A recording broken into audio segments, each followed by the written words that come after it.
gue inget banget sampai sekarang, namanya trauma mah nggak bakalan lupa. Pusing lah tuh gitu, lu pada jahat sama gue lu. Gue bilang gitu langsung, karena kontan tuh langsung pusing. Gimana sih kayak gitu kan? Gue nggak pernah ngerasain pusing kayak gitu karena sampai rumah gue tidur. Itu kan lu pada jahat sama gue ya.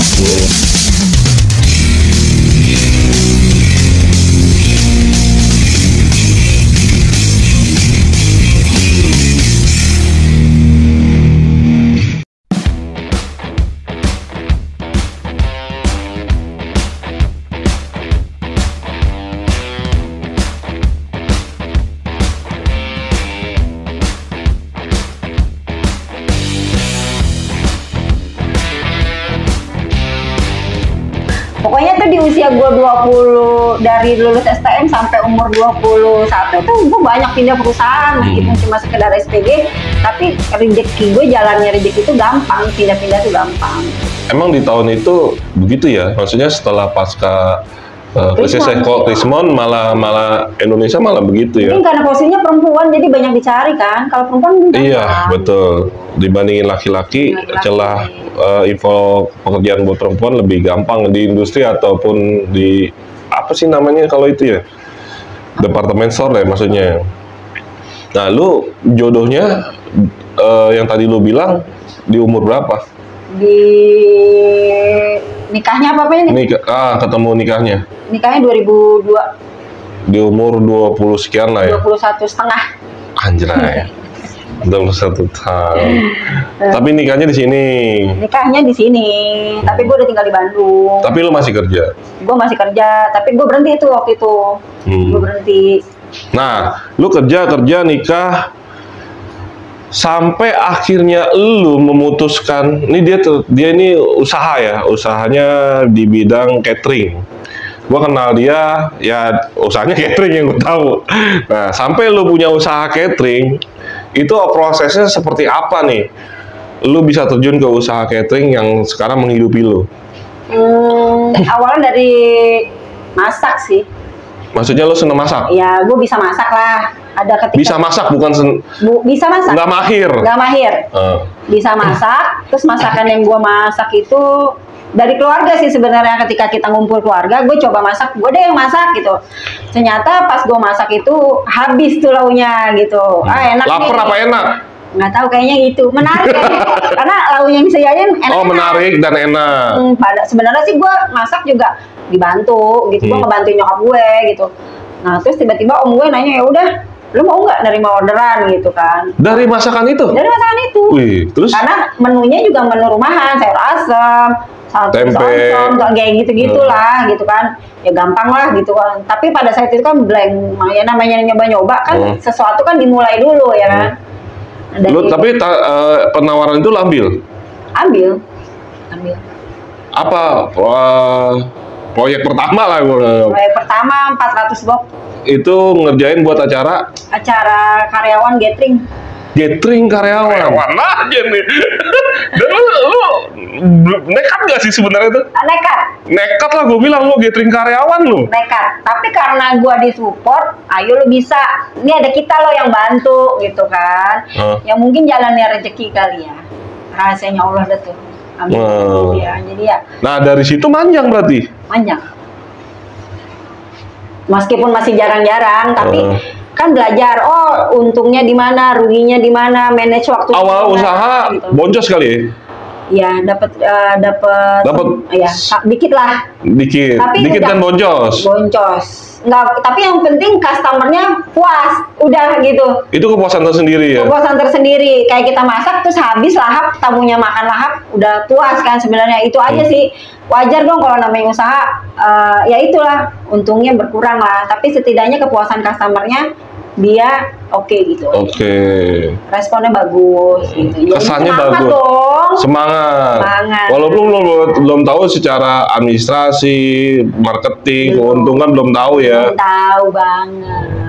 Dan untungnya kenapa bisa bertahan? Gue di lingkungan orang-orang yang support sebenarnya. Kalau kita nggak disupport berarti kan kita nggak bisa maju kan.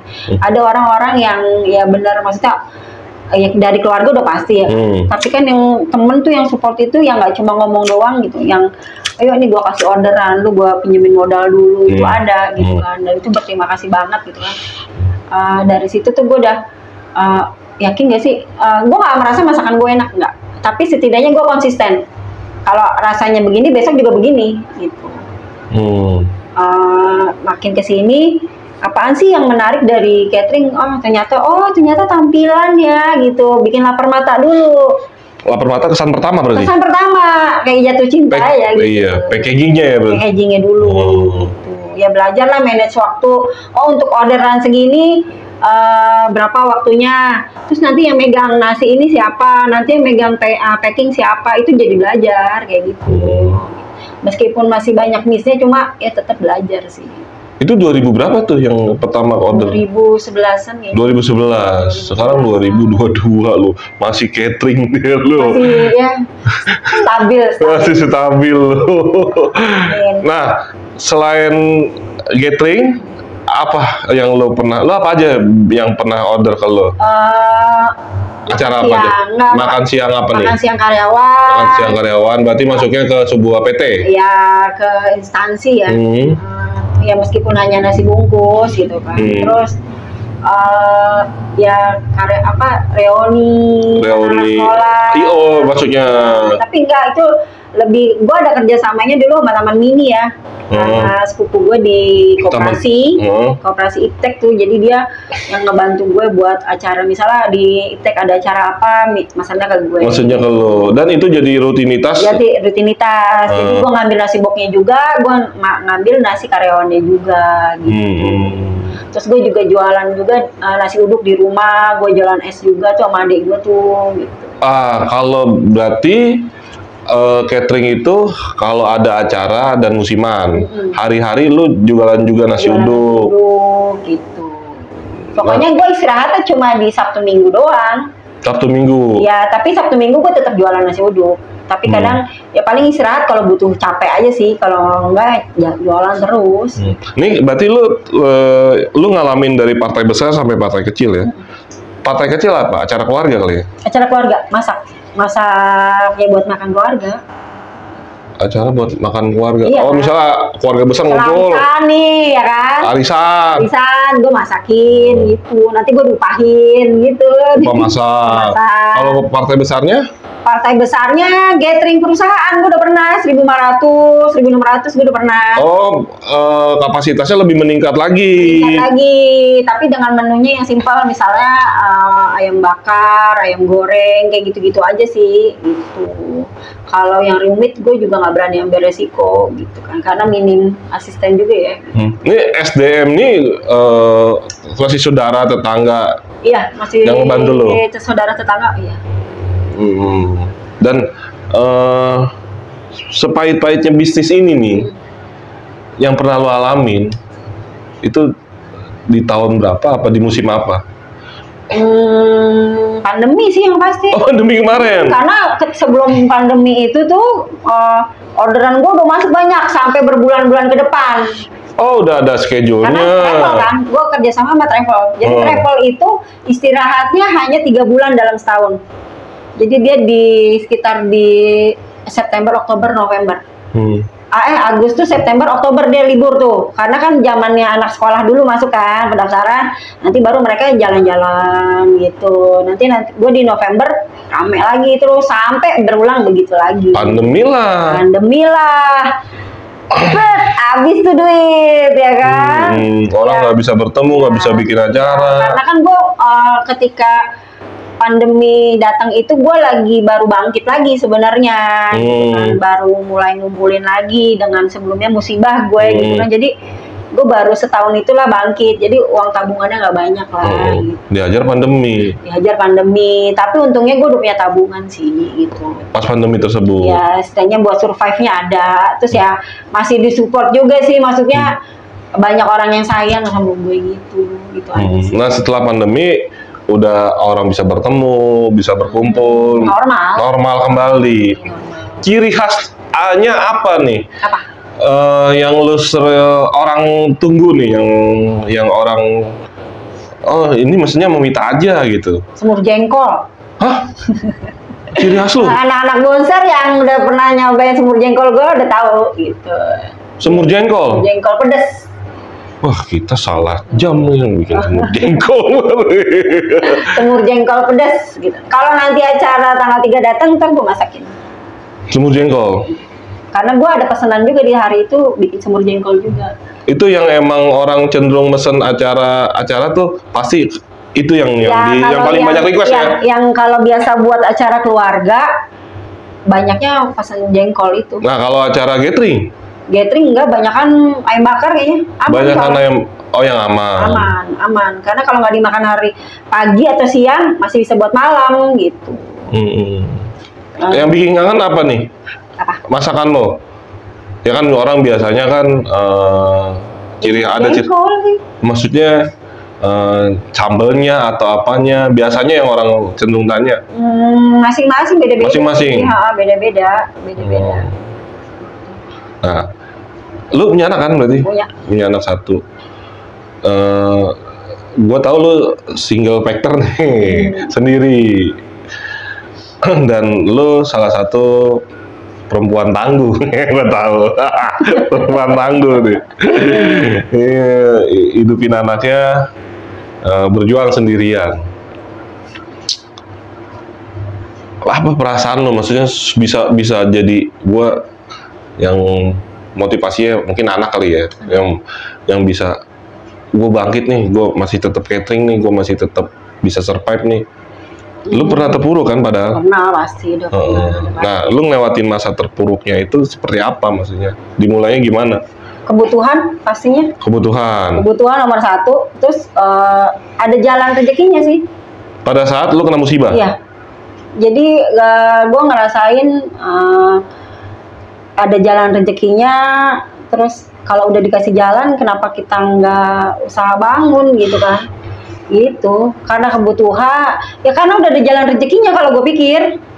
Gitu, jadinya ya udahlah gitu. Mungkin karena gue dikasih kesibukan, gue udah nggak sempet mikirin yang melo-melo, jadi ya fokus ya kan. Mikirin laki-laki tuh nggak mendatangkan duit gitu. Bener nggak? Gue laki-laki nih gini. Udah laki-laki di hidup gue. Maksudnya berarti kemarin kita udah dikasih kesempatan berpasangan dengan sekarang gue sendiri, terus gue dikasih kesempatan ada jalan rezekinya, ya gue coba jalanin. Terus gue juga butuh, ya dijalanin gitu. Ya dengan air mata sih sebenarnya. Ya, dengan air matanya gimana nih? Air matanya ya gimana ya? Karena kan lu pasti butuh laki-laki kan. Ya, pasti. Suatu saat ya kan. Ya kalau untuk laki-laki di suatu saat mah itu urusan nanti kan. Yang pasti ya pasti sedihnya ya karena rumah tangga yang dibangun kan udah lama kan, gitu kan. Akhirnya bubar kok begini ya, sayang banget gitu kan. Nggak ada orang yang berniat abis nikah gue mau cerai, enggak, di usia ini nggak ada gitu. Lebih menyayangkan itu. Cuman jalan hidup sama orang sampai tahu. Benar gitu kan. Ya, setidaknya kita udah berusaha gitu kan. Ya udah gitu. Akhirnya dengan berdua lo tetap catering, membesarkan anak lo. Ya, survive ada jalannya juga, ada air matanya juga, ada ketika kita nggak punya duit buat bayar kontrakan gitu kan, bayar ini ada gitu. Tapi ya itu karena Allah saking sayangnya sama gue, dengan gue yang minim ibadah ini, luar biasa banget nih rezeki gue gitu kan. Ada selalu ada jalan, yang nggak jalan uang, support dari orang kan gitu, kayak gitu kan udah penting banget buat kita yang doang gitu kan. Ya udah apa namanya, sedihin ya. Mulai itu gue belajar ikhlas tuh. Ketika gue masih meratapi masa lalu dan gue nggak ikhlas dengan yang, karena gue merasa ada yang hilang nih, gue merasa ada hal yang dirugikan nih gue, nah itu gue nggak ikhlas kan. Tapi itu rezeki gue kok pelan ya, ada tapi pelan. Tapi ketika gue udah berasa, itu proses lah, itu sekitar 1-2 tahun gue ikhlas baru hilang. Maksudnya baru bisa mengikhlaskan kondisi yang gue alamin itu rezeki lancar.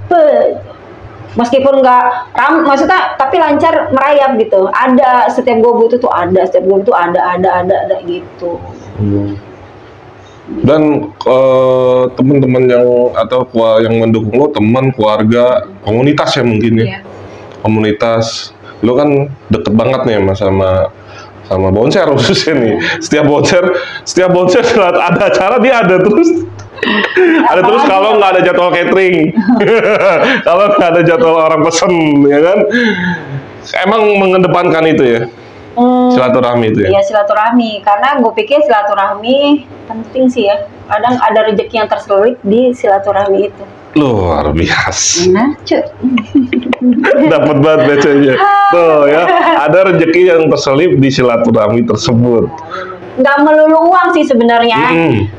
Dapat saudara yang pasti yang tadinya kita nggak kenal kayak Podi kayak Bang Rawek kan jadinya oh iya punya usaha apa kan itu rezeki kan nantinya. Betul. Oh Bang Rawek usaha ini gue udah punya kerjaan itu kan rezeki ya. Rezeki bukan berupa uang aja, temen aja sebenarnya rezeki. Iya benar kayak gitu. Kesehatan rezeki. Kesehatan rezeki, makanya kalau gue sehat terus nggak ada catering terus tempatnya bisa gue jangkau, gue ada barengannya gue jalan karena gue kan nggak berani bawa motor sendiri, gue takut.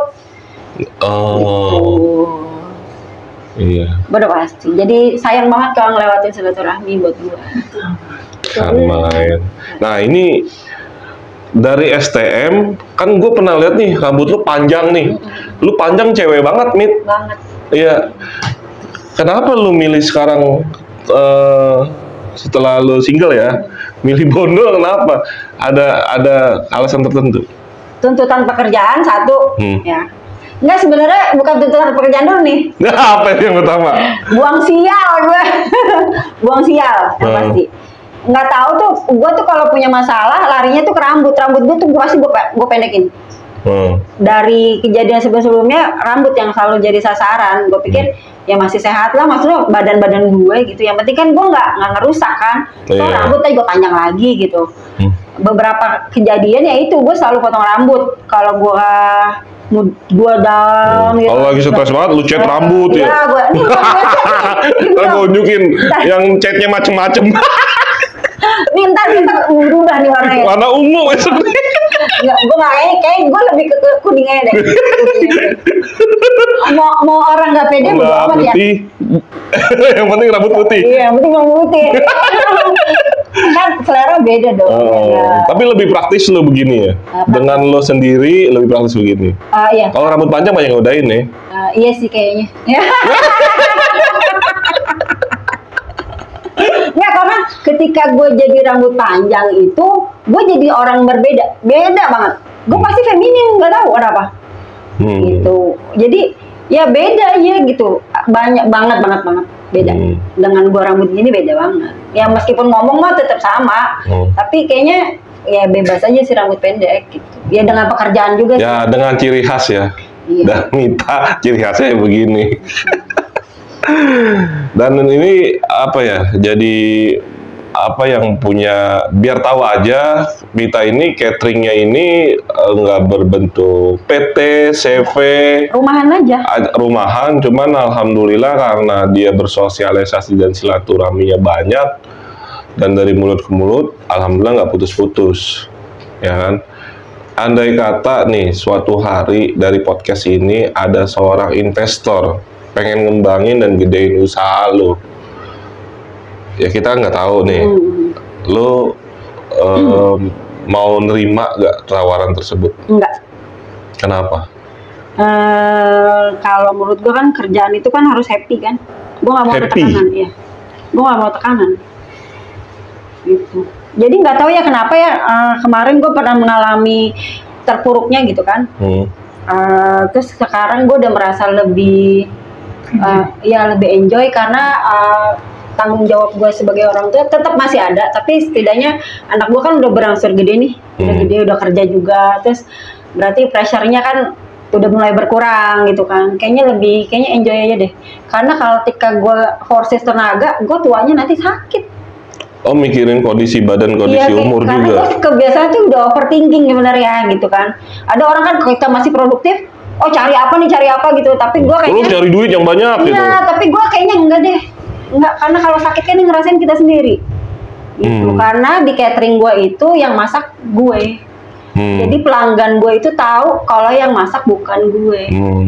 Kalau misalnya dilimpahkan ke orang gitu, Nggak bisa. atau dipegang orang pelanggan lo ngerti itu, ini bukan masakan lo. Tahu. Kalau pelanggan yang loyal lah. Tahu.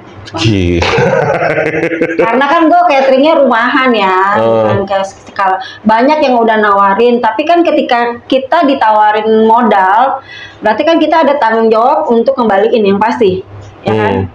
Uang orang tuh harus diolah sama kita, ya kan? Terus kita juga ada kewajiban untuk berbagi keuntungan. Kayak sebenarnya jadi tekanan dong buat gue gitu, karena catering itu kadang nggak selamanya hasilnya bakal berapa persen keuntungannya, karena nanti ada bahan baku yang mahal. Apa kan kalau untuk customer yang itu buat apa sih mahal juga, saya gue nggak enak gitu kan. Terus disesuaikan lah gitu kan, dan kayaknya gue nggak apa ya, mungkin ya karena ketekanan sudah mulai mereda, jadi gue yang udahlah bersyukur aja dengan rezekinya sekarang gitu. Yang penting berkah, manjang ya. Bukan berarti gue nggak mau maju ya, ada juga sih kita pikiran ke depan tuh ada. Gue mau waktu luang ya gue sempetin buat tidur, buat istirahat. Suka orang rumahan ya, jadi ya kalau gue refreshing ya sekali lah boleh gitu. Berarti refreshing lo di acara-acara bonser aja kebanyakannya. Ya kalau buat selain keluarga ya, ya itu. Mayoritas ya. Acara bonser. Acara bonser rata-rata. Dan bonser acaranya banyak banget lagi. Iya lagi banyak nih. Luar biasa ya ibu kita satu ini ya kan, perempuan tangguh yang daftar listnya emang. Gue bikin janji untuk podcast di Bonser Channel ya, dan penonton perempuan udah mulai pada senang nonton Bonser Channel ya, nanti bisa jadi inspirasi lah yang apa yang dilakukan Wita. Nah ini pesan terakhir nih buat temen-temen yang mungkin masih mencari jati diri nih sebagai single factor atau sebagai orang-orang yang seumur kita nih. Apa yang bisa lo sampaikan buat mereka? Gue kemarin sempat lihat ada quote juga tuh, gue sempat baca, hidup tuh jangan kayak nggak punya Tuhan. Gak tau ya gue, jadi kenapa gue bilang kan lu punya Tuhan nih, ya kan? Jadi jangan takut lu nggak punya rezeki gitu. Kalau lu masih mau usaha gitu kan, itu pasti Allah kasih rezekinya. Jadi jangan karena ya itu gue bilang, jangan kayak nggak punya Tuhan gitu, jangan meratapi sendiri. Enggak, lu tuh lu punya Allah ya kan, gua muslim ya, lu punya Allah yang udah nakar rezeki lu. Jadi ketika lu dibuat perempuan yang sendiri ya ada masa bodohnya juga lah ya, kita perempuan ya, tapi ya disayangkan banget sih sekarang gitu kan. Maksudnya pokoknya rezeki itu udah diatur gitu, selama kita mau usaha, udah itu aja sih. Kan main. Untuk anak kita nih yang masih sekolah nih, yang ya kita nggak menutup mata bahwa bonser juga masih terlibat tawuran, dan kita hanya minimalisir dan mengimbau sebenarnya. Apa yang mau lo sampaikan? Kayaknya sih kalau yang gua rasain ya, kayaknya nikmatin dulu deh. Masa muda mereka. Nikmatin dulu deh. Karena lu dulu juga begitu ya. Cuman dimensinya beda, tak? Iya, memang. Ya nggak mau ngejudge juga sih ya, karena beda masanya, beda ininya. Tapi kalau gue pikir nikmatin aja dulu deh gitu. Karena nanti lu bisa berbagi kayak gini, nanti ya setelah merasakan gitu. Jadi nggak mau yang seorang tua, enggak, gue bingung juga soalnya gitu. Karena ketika gue ngalamin itu, jadi gue bisa berbagi rasanya tuh nanti gimana gitu. Kalau gue bilang larang jangan tawuran, bingung juga ya, emang kondisinya kan. Gue bijaksana gak sih? Ya kayaknya. Tapi lu akibatnya kan lu merasakan pada saat itu. Lu buat pernah lu di podcast liputan, lu pernah ketangkep. Pernah ketangkep. Iya. Luka ada gak luka? Bonyok doang. Bonyok. Itu kan konsekuensi kalau tawuran kan. Ya parah-parahnya meninggal berarti kan. Ya kalau gue sekarang pokoknya nikmatin hidup aja deh. Tapi ya jaga sikap juga ya. Maksudnya kasihan orang tua sih. Yang biayain dia. Gitu. Ya menikmati porsinya aja sih. Ya udah gitu dong sih. Karena gue dulu begitu. Maaf nggak jadi panutan ya. Gue nggak bisa berkata-kata yang bijaksana, nggak bisa. Karena lu dulu begitu. Karena begitu. Jadi lu nikmatin aja gitu. Terus kalau dibilang anak muda nggak punya pikiran, ya emang nggak punya pikiran lah. Anak muda gitu kan, taunya senang, happy. Nanti nyesalnya kalau udah tua. Ya udah nikmatin hidup aja. Kalau bisa ya yang nggak baik ya jangan diikutin. Gitu. Udah gitu aja sih. Kan main. Terus lah. Ya makasih Mita. Setelah 2,5 tahun gue pengen podcast sama Mita. Akhirnya kesampaian nih fans-fansnya nih dari Bonser nih. Akhirnya Mita tampil di Bonser Channel. Ya pokoknya apa yang diceritakan Mita, yang gue tangkap di sini, kita jalani hidup yakin bahwa kita punya Allah yang pasti kita dikasih rezeki untuk kita hidup dan kita makan dan menghidupi keluarga kita masing-masing. Nah, apapun prosesnya, hambatannya, rintangannya, pasti kita bisa melewati masa itu. Ya, tolong ambil positifnya, buang negatifnya. Lebih